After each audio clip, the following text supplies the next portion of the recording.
자 그럼 본격적으로 오늘 이 디베이스먼트와 골드와의 관계에 대해서 시작해 볼게요. 결국은 골드와 지금 인플레이션과의 관계에 대해서 조금 딥하게 들어가 보자는 게 오늘 그 취지인데, 화폐 가치와 인플레이션의 관계는 사실은 제가 좀 전에 말씀드렸다시피 지금 종이화폐가 발달한 지금의 시대 말고 아주 예전에, 그러니까 근본이 이제 이전에 주화를 썼던 통용했던 그런 시대부터 좀 시작이 됐습니다. 연관이 깊습니다. 그래서 그 당시에는 어떤 식으로 진행이 되는지 좀 봐야 될 텐데, 먼저 이 디베이스먼트라는 거의 사전적 정의부터 우리가 좀 짚고 넘어가 보면, 이게 결국 화폐 가치 훼손이라는 거거든요. 화폐 가치 훼손. 그래서 사전적인 정의를 제가 말씀드리면, 주화의 질적 저하를 뜻하고, 그 다음에 종이화폐가 없었던 때 주로 금이나 은화 같은 이런 실물 화폐에서 바로 이 주화에 함량되어 있는 금과 은의 함량을 함량을 낮춰서 주화를 발행하는 것. 그러니까 이게 바로 현재의 우리가 현대 용어로 인플레이션하고 같은 개념인데, 그게 무슨 말이냐 이렇게 하시는 분들인데, 잘 들어보세요. 자, 과거에는 종이화폐가 없잖아요. 그래서 이 동그란 예전에 우리 토큰 같은 거, 그러니까 주화를 화폐로 썼단 말이에요. 예전에 옛날 사람들은. 그러면 어떤 식으로 화폐 발행을 늘렸냐면, 예를 들어서 주화를 하나 만드는데 거기에 은이 100이 들어가는 거야. 은의 함유량이 100이 들어가는데, 만약에 이 주화 화폐를 만드는데 은의 함유량을 50으로 낮추고 나머지 다른 잡금속들, 구리나 이런 것들을 넣는단 말이에요. 그러면 예전에는 우리가 은 100을 가지고 주화를 하나를 만들 수 있었는데, 지금은 은 100을 가지고 화폐를 2개를 만들 수가 있겠죠. 주화 2개를. 그러면 100이라는 은을 가지고 주화 1개를 만들어서 시장에 던졌는데, 이거를 50으로 낮춰서, 함유량을 낮춰서 주화 땡땡 2개를 만들어서 시장에 던지면, 이게 바로 뭐예요, 여러분? 시장의 통화를 팽창하는 효과가 되는 거죠. 그러니까 이런 게 지금 연준에서 금리 인하하고 채권 발행해서 찍어서 돈을 막 민간에 뿌리는 게, 사실은 예전에도 이런 식으로 자행돼 왔었다는 거예요. 그래서 요게 자연스럽게 함유량을 낮추면서 통화량을 늘리는 것, 이걸 이제 디베이스먼트고, 이게 바로 화폐 가치를 훼손시키는 거다, 이렇게 인식을 하고 계시면 돼요. 그리고 요거에 대한 예시를 좀 들어볼 텐데, 예전에 여러분 로마 제국 아시나요? 로마 제국이 기원전 269년 정도래. 근데 그 로마 제국에서 썼던 화폐 이름이 데나리우스. 화폐 이름도 무지하게 어려워. 데나리우스라는 화폐를 썼는데요. 그 당시에 이 화폐가 은으로 주조를 했었는데, 이 데나리우스라는 화폐의 은 함유량이 처음에는 90%에서 한 95% 정도가 들어갔다는 거예요. 그래서 요거를 하나 찍어내는데 은을 90에서 95 정도를 줬고, 그 다음에 요 주화 하나가 굉장히 좀 잘 숙련된 어떤 그 기술공들의 하루 일당이 요 하나 정도가 됐대요. 주화 하나 정도가. 그래서 우리 지금 저기로 따지면 도배하시는 분들이나, 아니면 이렇게 망치 두들기고, 아니면 납땜하시고 이거 하시는 분도 있잖아요. 그런 어떤 숙련공들의 하루 일당이 요 은 95%가 함유된 주화 하나 정도의 가치를 지녔다는 거예요. 그때 기원전 269년 로마 제국 때. 여기까지 괜찮죠? 아직 괜찮죠? 근데 이제 로마 제국이 은을 계속 찍어내야 될 거 아니에요, 화폐를 통용시키려면. 근데 요게 한계치에 다다르게 되는 거예요. 그래서 한계치에 다다르게 되고, 은을 100씩 갖다 부어서 하나씩 만들던 거를 함유량을 계속 50, 40, 30씩 낮추게 됐다는 거예요. 근데 요렇게 된 배경이 그 당시에 뭐였냐면, 아시다시피 로마는 계속 영토 확장을 하죠. 전쟁을 통해서 영토 확장을 해서 막 이거 먹고 저거 먹고 이렇게 하는데, 그러면서 식민지라든지 자기의 영토를 계속해서 확장시켜 나간단 말이야. 근데 이게 점점 넓혀지니까 이 지중해 연안 넘어서까지, 그러니까 영토가 너무 확장돼 버리니까, 이게 통화를 찍어내는 것도 있지만 걷어들이는 것도 있어야 될 거 아니에요. 그게 바로 조세잖아. 조세. 세금을 걷어들여야 되는데, 이게 지정학적으로 너무 영토 확장이 커지다 보니까 저쪽 변두리에 있는 애들한테까지는 이 조세를 강제적으로 징수할 수 있는 게 굉장히 제한적으로 막혔던 거야. 근데 땅은 계속해서 넓혀야 되고, 그 다음에 전쟁을 해서 군인들한테 돈을 주고 뭘 이렇게 해야 되니까, 그러니까 발행량은 계속 늘어가는데 걷어들이는 거는 줄어드는 거야. 그러니까 얘는 늘고 얘는 줄어드니까, 그러니까 그 당시, 그러니까 지금 개념으로 정부 입장에서는 돈을 받아들이는 거는 적고 발행하는 건 넓혀야 되니까 계속 통화량을 증가를 시켜야 될 거 아니에요. 근데 은이라는 게 사실은 제한적이잖아요. 이게 막 무슨 뭐 물이나 공기처럼 이게 뭐 내가 하고 싶으면 막 해가지고 이렇게 해서 바로바로 쓸 수 있는 것들이 아니잖아요. 그러니까 계속 이게 어떤 한계점에 봉착하고 한계점에 봉착하니까 이 함유량을 줄임으로써 요걸 맞춰갔던 거죠. 그러면서 요게 계속 이 함유량을 계속 늦추면서 통합 팽창을 늘려가고 은하를 50 넣었던 거 40 넣고 40 넣고 30 넣고 하면서 그 이후에 3세기에 걸쳐서 은 함유량이 95에서 출발했던 게 나중에 0.5%까지 내려간다는 거야. 그러니까 처음에는 사실은 주화 하나에 은이 거의 순은이었는데 나중에는 이 함유량이 1% 아래로 떨어지다 보니까 겉에 살짝 바르는 정도였겠죠. 이 주화가. 그래서 사람들이 주화를 받고서는 뭐 하다 보면 금방 도금이 벗겨지고 까보니까 구리고 막 잡금속이 있는 거야. 그러니까 사람들은 어떻게 생각해요? 원래는 이 은하 하나를 가지고 내가 일당을 받아갔던 숙련공이 이게 함유량이 계속 낮아지고 이거 보니까 이거 아니거든. 내가 봤던 그게 아니거든. 그 가치가 아니니까 어떻게 돼요? 물류비라든지. 그러니까 로마는 기본적으로 기간 산업 자체가 무역이었어요.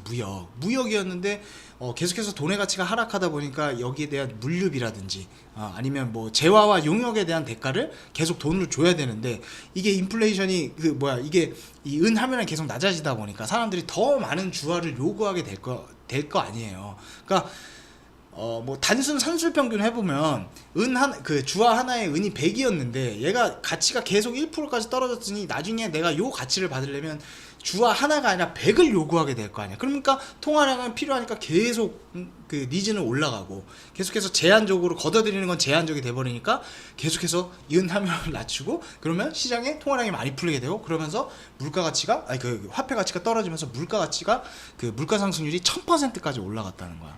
그러니까 물가 상승률이 1000%까지 올라가니까 로마 제국은 어때요? 세금을 계속 더 걷어들여야 될 거 아니에요. 그러면서 이 로마 제국이 결국 멸망을 하게 됩니다. 몰락을 하게 돼요. 요게 이제 그 과거에 어떤 통합 팽창의 시작이라고 보시면 돼요. 그래서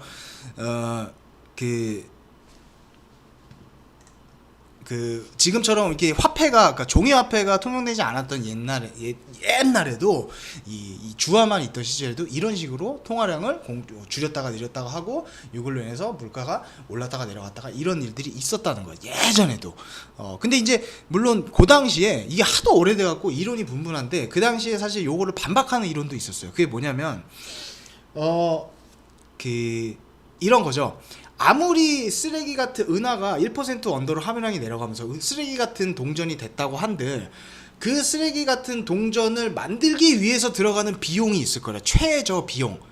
이게 뭐랑 같냐면 여러분 우리 왜 10원짜리 있잖아. 예전에 10원짜리 딱딱한 10원짜리였죠. 근데 지금은 10원짜리 보시면 플라스틱 같은 거잖아요.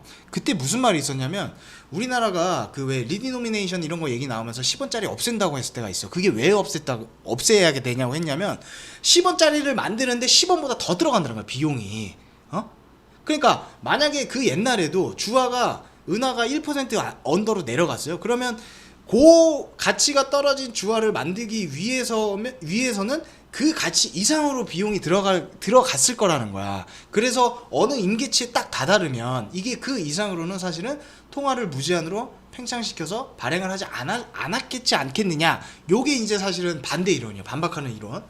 그 다음 두 번째는 뭐냐면 요거는 조금 설득력이 있는 게 로마 제국의 정부라고 제가 표현을 할게요. 로마 제국의 정부에서 은 함유량을 계속 낮추면서 가치가 떨어졌어요. 그런데 이거를 시장에 계속 낮춰갖고 뿌렸지만 실제로 그 통화를 쓰는 사람들이 이게 함유량은 낮아졌지만 그래도 그냥 액면가 그대로. 왜냐면 겉모습은 똑같으니까. 그러니까 겉모습을 액면가라고 생각하면 겉모습은 똑같잖아요. 그 안에 이게 이 순도가 달라진 것 뿐이지. 그러니까 그거를 믿고 그냥 함유량은 낮아졌지만 이거를 예전에 100이었던 그냥 가치 그대로 모두가 믿고 모두가 그 가치를 인정해서 썼다고 한다면 그러면 인플레이션은 오지 않았겠죠, 여러분. 그쵸? 그러면서 이제 하는 얘기가 그 옛날에 그 주화의 은이 얼마만큼 순도가 정해져 있는지 그 중량이라든지 이런 거를 정확하게 측정할 수 있는 도구가 뭐가 있었겠느냐 이거야. 요거는 조금 저희가 그러니까 반대되는 이론이야. 그래서 그거는 사실은 통화를 팽창해서 이렇게 함유량을 낮춰서 인플레이션이 발생한 게 아니라 다른 요인 때문에 발생한 거다. 뭐 요런 어떤 반대 이론도 있어요. 그 당시에. 어쨌든 이런 일들이 예전에도 있었고, 그 다음에 지금 생각해보면 그 당시에 로마 제국도 그렇고 지금의 연준이라든지 20이라든지 BOJ라든지 이런 그 주 정부의 의도는 뭐냐, 결국에는 이 발권력을 가진 정부가 그 디베이스먼트, 그러니까 화폐 가치의 훼손을 하는 가장 큰 목적은 이 지출을 늘리기 위해서라는 거예요. 지출을. 그래서 화폐 가치를 일부러 훼손을 시켜서 거기에 따른 지출을 이렇게 크게 일으켜서 그거를 재정이나 어떤 이런 것들로 쓰기 위해서 한다는 게 가장 첫 번째 목적이 있다는 거예요. 예전에도 그러니까 로마 제국도 그렇잖아요. 돈이 나갈 때는 많고 걷어들이는 건 적으니까 일부러 가치를 훼손시켜서 많이 찍어서 이렇게 통용을 시킨 거 아니야. 그러니까 우리나라가 아니라 현재 어떤 지금 글로벌 그 주 정부들이 쓰고 있는, 그러니까 코로나 팬데믹 이후에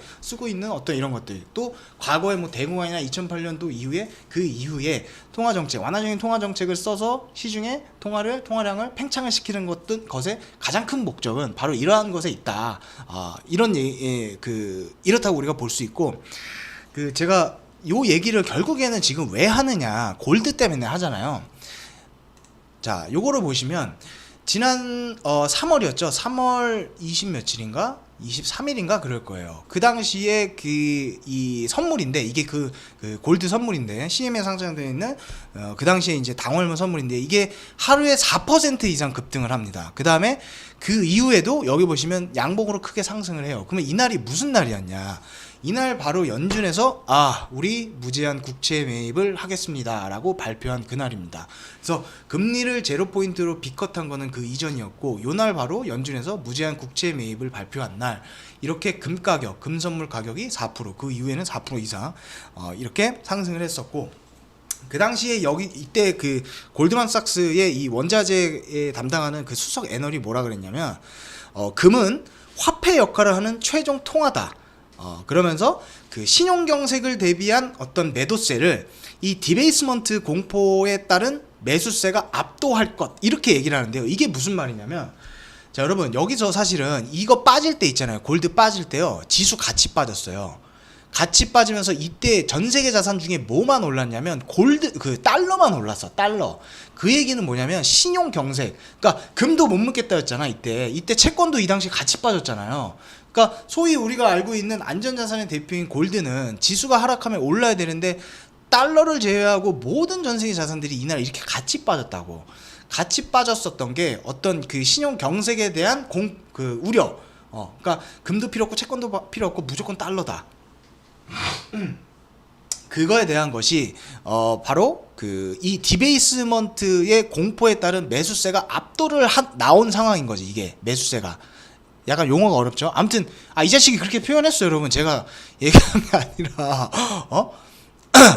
여러분, 제가 이렇게 어렵게 표현한 게 아니라 이 자식이 그렇게 표현했어. 신용경색을 대비한 매도세를 디베이스먼트 공포가 압도하는 매수세가 나올 것이다. 그래서 골드는 매수해야 된다. 이런 취지의 그 이야기를 그 당시에 했습니다. 그래서 현대의 어떤 그 지금의 상황으로 요 가정을 조금 가져와 보면, 그 미국의 밀런 프리드먼이라고 하는 굉장히 유명한 경제학자가 있어요. 신자유주의.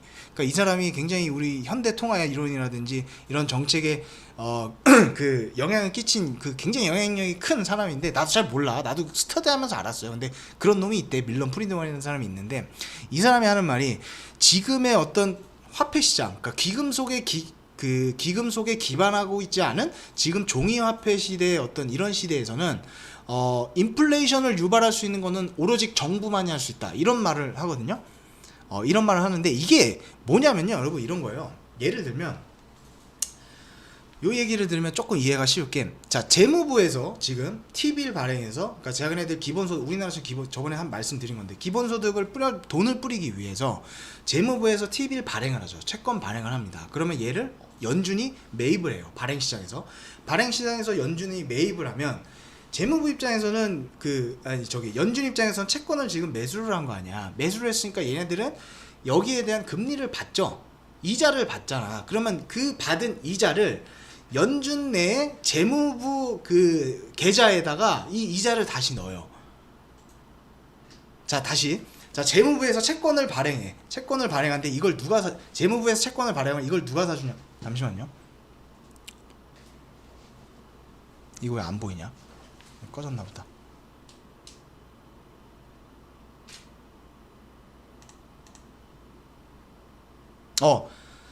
다시 하겠습니다, 여러분. 다시 하겠습니다. 자, 요거를 좀 가져와 보면 예를 들면 이런 거지. 재무부에서 채권을 발행을 해요. 채권을 발행을 한단 말이야. 그럼 얘를 연준이 사줘요. 그럼 연준이 샀으니까 얘네들은 채권을 발행해서 얻은 돈을 받았을 거 아니에요. 그럼 얘는 이거를 기본소득이니 뭐니 하면서 재정 지출로 써요. 그러면 얘는 채권을 사줬으니까 이자를 받을 거 아니에요. 이자를 줄 거 아니에요. 그럼 이자를 얘를 받아요. 근데 여러분 잘 보세요. 재무부도 사실은 정부기관이고요. 이 연준도 정부 부처 중에 하나입니다. 그러면 이 재무부도 연준에 계좌가 있을 거 아니야. 그 재무부 명의 계좌가 있어요. 그러면 연준에서는 이자를 받았으니까 얘네가 수입으로 잡히잖아. 그럼 이 수입을 이 연준에 대한 이 지분이 있을 거 아니야, 재무부가. 그러면 얘네들이 받은 이자를 다시 재무부의 계좌로 넣는다고. 재무부의 계좌로 들어와. 이자가 얘네들한테 줬다 다시 들어온다고. 그러면 이 재무부는 이 이자를 가지고 돈을 빼서 다시 지출을 하거나 아니면 들어온 이자를 가지고 얘를 담보로 잡아서 다시 수표를 발행하든 뭘 발행해야 돼서 그걸 다시 지출로 써요. 그러면 이걸로 지출로 쓰면 돈이 이제 시장에 뿌려지잖아. 돈이 시장에 뿌려져서 민간에 뿌려지면 그 돈을 받은 예를 들어서 뭐 우리 같은 민간 그러니까 내가 돈을 받았어. 그러면 이 돈을 받은 사람이 다시 어디다? 시중은행에 다시 넣죠. 은행에다가 다시 넣잖아, 돈을. 그러면 은행에서는 그 돈을 받은 거를 그거를 또 뭘로 활용해요? 지준율로 활용할 수 있지. 은행은 예금 받은 거를 받아가지고 지준율 기본 BIS 비율만 맞춘 다음에 나머지는 대출을 해서 또 뿌려주잖아. 그러니까 여러분 이게 봐봐, 얼마나 레버리지 효과가 있는 거예요. 얘가 채권 발행해서 얘가 받아주고 연준에서 받아주고 연준에서 받은 거를 이자 지급한 거를 다시 얘네한테 쏴주면 얘네가 그 이자를 해서 현금으로 쓰거나 아니면 얘를 담보로 해서 또 수표 발행해서 또 쏴버리고, 그러면 그 쏜 돈이 민간에 뿌려지면 그 민간에서 그 돈을 받아서 다시 은행에 예금을 하고, 은행에 예금하면 그 은행에 다시 지준율로 잡혀서 그 은행은 그거를 담보로 해서 다시 대출이 나가고. 요게 이해가 되세요? 그러니까 이런 식으로 정부만이 이 인플레이션을 컨트롤할 수 있다는 거예요. 응? 요거 어려워?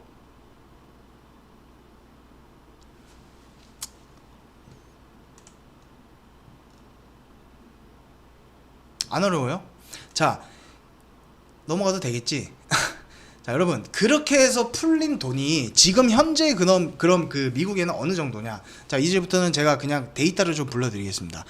자, 지난 6월 17일 기준으로 현재 미국 연방준비제도 총 자산이 7조 950억 달러예요. 그래서 2월 말에 비해서 2조 9,361억 달러가 늘어났고, 그 다음에 2월 달이 2조 9,361억 달러니까 지금 한 70% 증가를 한 거야.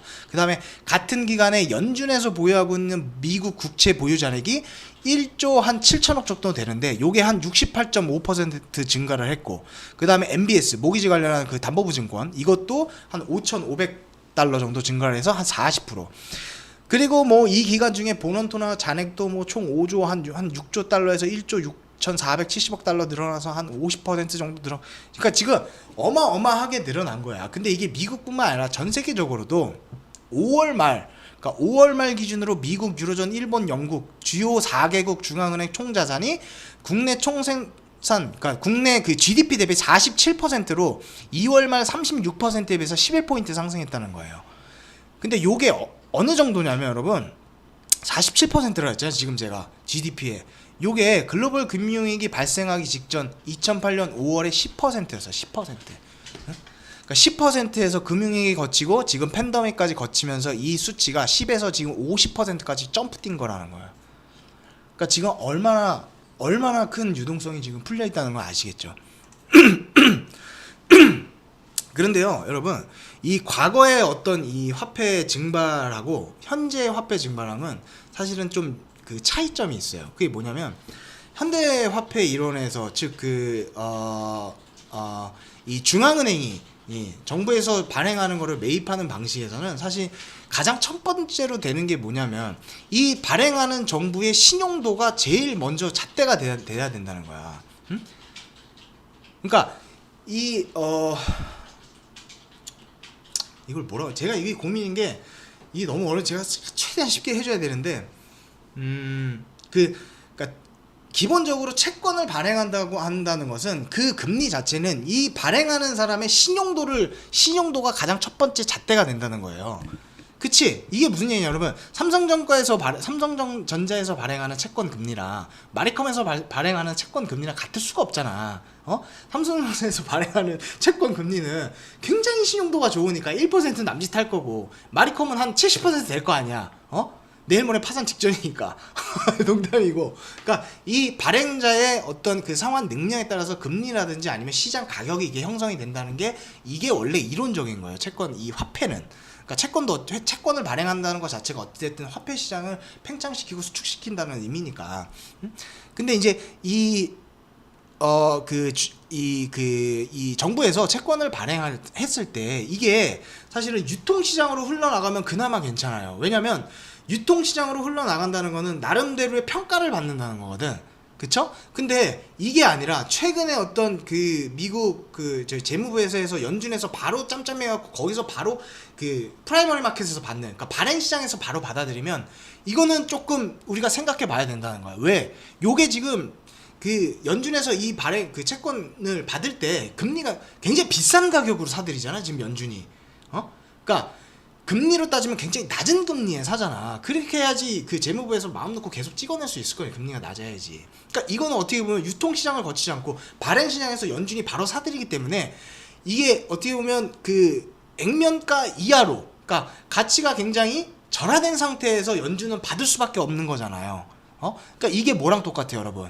예전에 아까 제가 처음에 말씀드렸던 로마 제국의 데니리우스인가 뭔가 그 화폐를 처음에는 은이 95 들어가던 거를 50% 깎아갖고 동전 2개로 만든 거랑 똑같이 지금 액면가 대비 가치를 훼손시킨 거잖아.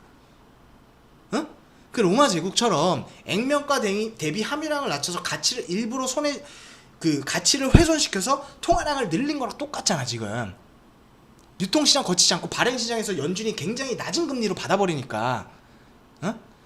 그리고 유통시장에 가서 이 평가를 받는 거는 또 지금 뭐라고 하고 있어요, 연준에서. 금리를 인위적으로 YCC, 일드 커브 컨트롤해서 막아버리겠다는 거야. 그러니까 이거는 로마 제국하고 지금 똑같은 짓거리를 한다는 거죠. 응? 도금 겨우 된 거. 요거 이해 가세요? 여기까지 너무 어렵나?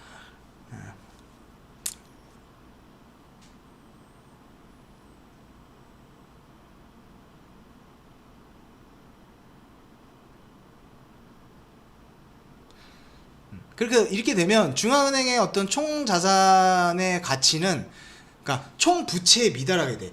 이렇게 해서 계속해서 연준에서 사들이게 되면요, 연준의 대차 대수표는 어떻게 되냐면 총 자산이 총 부채에 못 미쳐. 왜냐면 자꾸 할인해갖고 어떻게 보면 가격을 왜곡시켜서 받아버리니까, 100이라는 걸로 계속 깎아버리니까 부채는 커지고 자산은 여기에 못 미치게 되잖아. 그러면 이게 어떤 문제가 생기냐면, 나중에 경기가 좋아지고 다 해서 인플레이션이 막 꿈틀꿈틀하면서 막 엄청나게 물가 상승률이 일어나려고 해요. 그러면 그때 가서는 연준이 이 통화량을 빨아들이면서 인플레이션을 죽여야 되거든.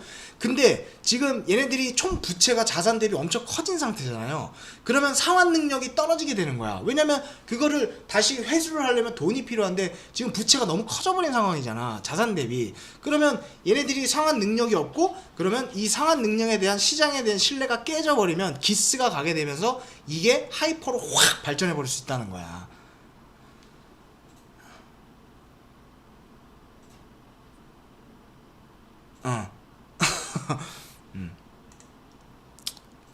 근데 사실은 이게 뒤에 제가 말씀드리겠지만, 사실은 신흥국에서는 이러한 현상을 우리가 종종 목격을 할 수가 있는데, 아직까지 지금 연준이라든지 BOJ라든지 ECB라든지가 무지하게 부채를 발생시켜서 돈을 찍어내서 뿌렸음에도 불구하고 이러한 것들이 나타나지 않는다는 것은, 아직까지는 시장에서는 어찌됐든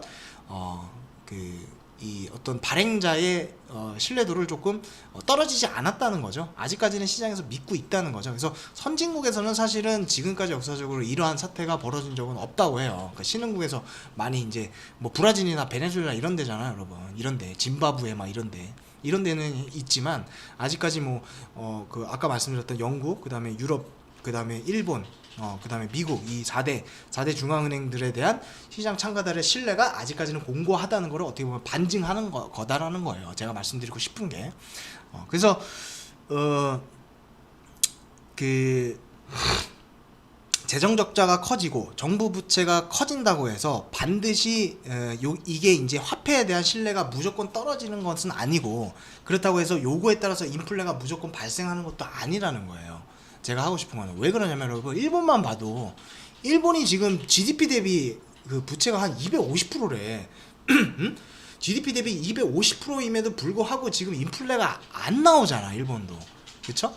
일본도 안 나오고. 그러니까 이거를 어떻게 우리가 봐야 되냐면, 돈을 아무리 풀어서 빚잔치를 하고 부채가 올라가고 시중에 통화량이 넘쳐난다고 해도 이 GDP 자체가 그 잠재 GDP를 따라잡거나 올라가지 못하면 시장에서는 인플레이션이 발생이 안 된다는 거예요. 그러니까 이거는 뭐야 여러분, 2008년도 이후에 미국에서 돈 무지막지하게 뿌렸잖아. 버냉키 나와갖고 헬리콥터 밴 해갖고 헬리콥터 원이 해갖고 막 뿌렸는데, 사실은 연준에서 코로나 팬데믹 터지기 전까지 최후까지 잡지 못한 게 뭐였어요? PC 가격지수, CPI, 뭐 물가는 못 잡았잖아요, 여러분. 물가랑 임금 상승률을 못 잡았잖아요. 그러니까 이거는 자산가치의 어떤 인플레는 가져왔지만 실물 어떤 지표의 인플레이션은 끝까지 연준도 못 잡았다는 거예요. 그러니까 이게 어떻게 보면 현대 사회에서의 이 중앙은행들이 직면한 가장 큰 문제점이라고 볼 수도 있는 거죠. 응?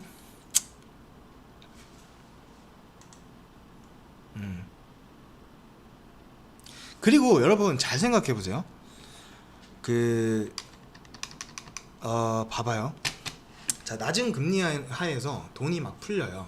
그러면 자산 가치의 버블은 올 수 있는데, 원래는요 여러분, 연준이 아무리 돈을 풀어도요 지금처럼 최근처럼 이 골드가 올라가면 안 돼요. 왜 그러냐면, 여러분 이 자본자산이라는 게 있어요. 시장에 자본자산이 있고 실물자산이 있는데, 자본자산은 뭐냐면 주식, 뭐 채권, 부동산, 이런 것들이 자본자산인데, 골드를 자본자산이라고 생각하시는 분들이 많아요.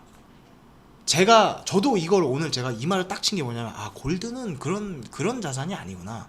그러니까 시장에 돈이 많이 풀리면 이런 자본자산들, 주식이라든지 부동산이라든지 채권이라든지, 실제로 2008년도 이후에 무지막지하게 인플레이션이 꼈죠. 자산 버블이 꼈잖아. 근데 골드도 물론 그 큰 틀은 같이해서 올라가긴 했지만, 원래는 이 금은 자본자산이 아니라는 거야. 왜냐면 여러분 금을 가지고 있다고 해서 누가 채권처럼 금리를 주나요? 이자를 줘? 금 가지고 있다고 해서 이자 줘? 안 주죠? 자, 주식처럼 금을 가지고 있다고 해서 배당을 줘? 안 줘요. 배당 안 주잖아, 금 가지고 있다고 해서. 그 다음에 내가 상업용 부동산을 가지고 있는데 거기는 임대료가 나오잖아. 그러면 금을 내가 가지고 있다고 해서 누가 나한테 임대료를 매달 줘? 여러분들도 이거 헷갈렸었던 분들 많으실 텐데, 여러분 금은요 자본자산이 아니에요. 자본자산이 아니었어. 나도 오늘 알았어. 그러니까 생각해보니까 그렇잖아, 여러분. 응? 달러로 결제해야 될 수요가 여전히 그 비가 성장하는, 달러를 사서 주식을 사야 돼. 많이 풀더라 달러는 계속 사람들이 원하지 않을까. 그 얘기는 좀 이따 합시다. 그치? 그러니까 금은 아니라는 거야. 금은 자본자산이 아니라는 거야.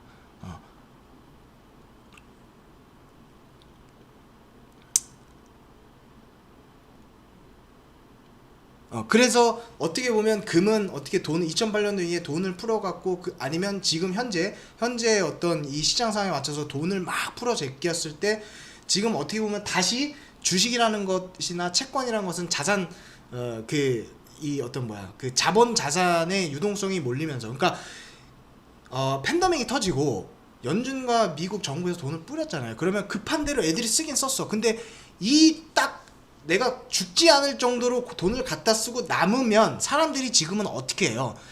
딴 생각을 하면서 이 초과되는 이 돈은 어디다가 지금 넣어? 주식을 사고 부동산을 사고 채권을 사고 하잖아요. 근데 지금 골드도 어떻게 보면 같이 올라왔지만, 사실은 골드는 그 틈바구니에 껴들어가는 성격의 자산이 아니라는 거야. 그건 왜 그래? 제가 방금 설명드렸다시피 주식은 내가 가지고 있으면 배당이 나오고 채권은 금리가 나오고 부동산은 임대료가 나오고 이런 게 있는데 골드는 그런 게 없기 때문에 사실은 얘네들하고 구별이 돼야 된다는 거예요. 응? 근데 지금 어찌됐든 골드는 같이 올라가죠. 주식 올라가면서 같이 올라가잖아. 응? 여러분 좀 이거 좀 신기하지 않아?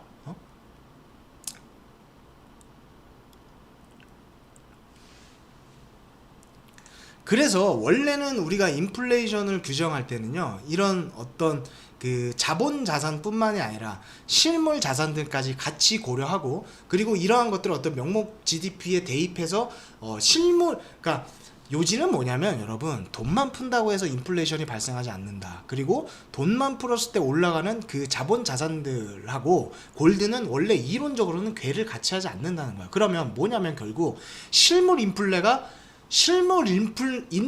발생이 돼야 비로소 그때부터 금의 어떤 진가가 나오기 시작한다는 거예요. 근데 이제 요새 올라간 거는 사실은 기대감이라든지 이런 게 많이 투영이 됐겠죠.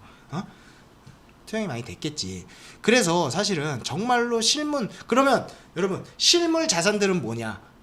자본 자산들은 주식, 채권, 부동산이면 실물 자산들은 뭐냐? 그건 바로 내구재라든지 인적 자본, 이런 것들이 실물 자산인데, 그거를 반대로 얘기하면 뭐야? 내구재 같은 경우는 어떤 기업의 투자라든지 설비 투자라든지 이런 게 될 수가 있겠고, 인적 자본이라는 거는 사실은 고용이죠.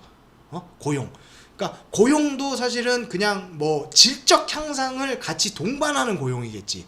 질적 향상을 동반하는 고용은 임금 상승률이 같이, 그러니까 고용, 우리가 실업률이 굉장히 많이 떨어졌었잖아요. 미국도 2008년도 이후에. 근데 단순히 실업률만 떨어지는 게 아니라 실업률이 떨어진과 동시에 임금 상승률과 어떤 물가 상승률을 동반하는 이런 실물 자산들이 동반이 되어야지 그게 비로소 찐 인플레라는 거예요. 그리고 그런 찐 인플레 상황이 와야 골드의 그 어떤 그런 그 진가가 드러나는 것이다. 이거를 제가 말씀드리고 싶은 거예요. 그러니까 근데 지금 언론에서 보면 뭐야 여러분, 단순히 돈을 많이 풀고 시장에 통화량이 많아지고 팽창되면 골드는 올라갈 것이다 라고 까지밖에 얘기를 안 하잖아요. 그렇게까지밖에 얘기 안 하고 여러분들도 지금까지 그렇게 알고 있었잖아. 나도 거의 반 정도는 그렇게 알고 있었고. 근데 그게 아니라는 거야 사실은. 이론적으로 한 번 더 파고 들어가 보면 제가 그 말씀을 드리려고 제가 지금 핏대 세우고 이러고 있는 겁니다.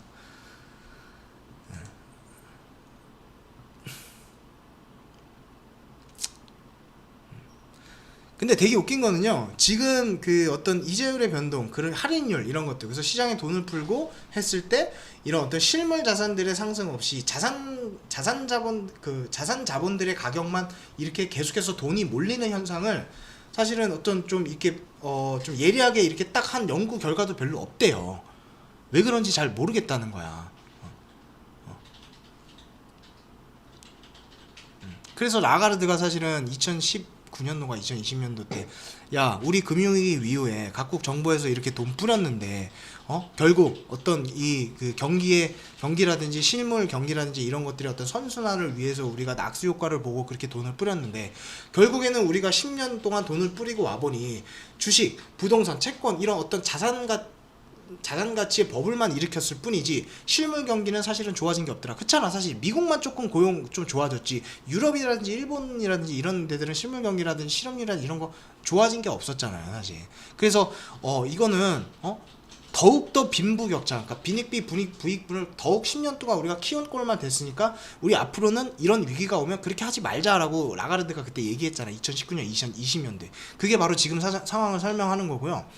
그 다음에 정리를 해보면, 자, 결국에는 여러분, 인플레가 발생하는 시나리오는 두 가지예요. 그러니까 첫 번째는 뭐냐면 제가 말씀드렸던 실물, 그러니까 경제의 총수요가 총 공급을 압도했을 때, 압도한 상태가 지속됐을 때, 이게 찐 인플레라는 거야. 찐 인플레. 그 다음에 요게 아니고 두 번째는 뭐냐면 아까 말씀드렸던 그 뭐였지? 갑자기 기억나네. 그 뭐야,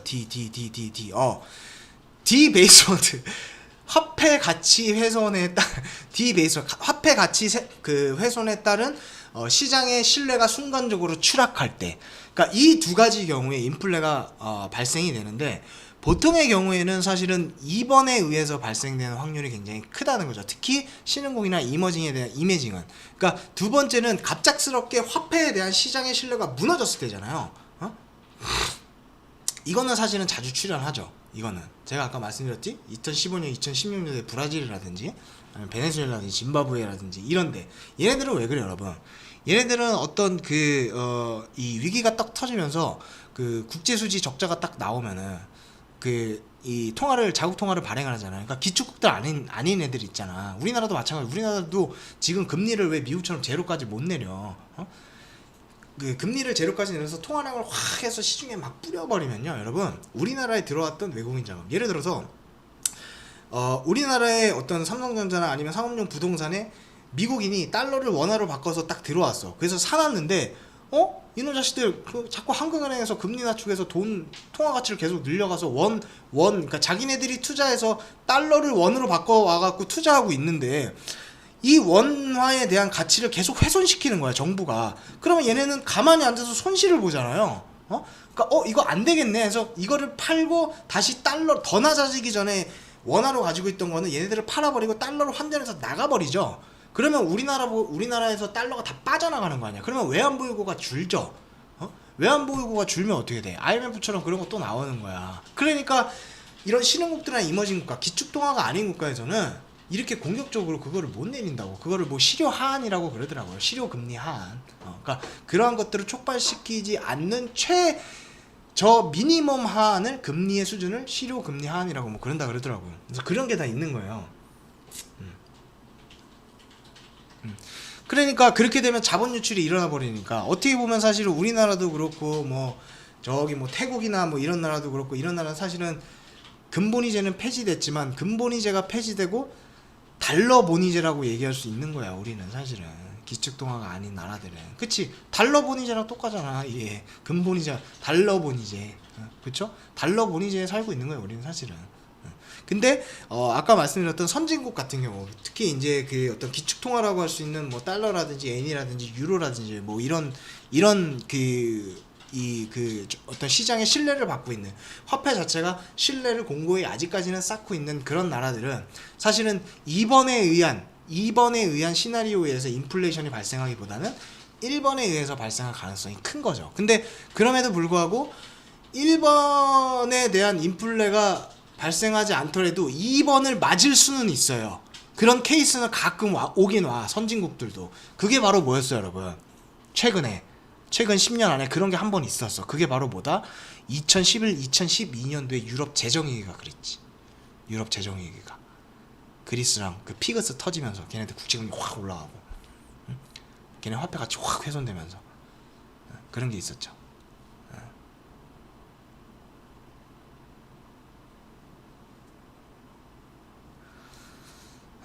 얼마나 했습니까? 45분.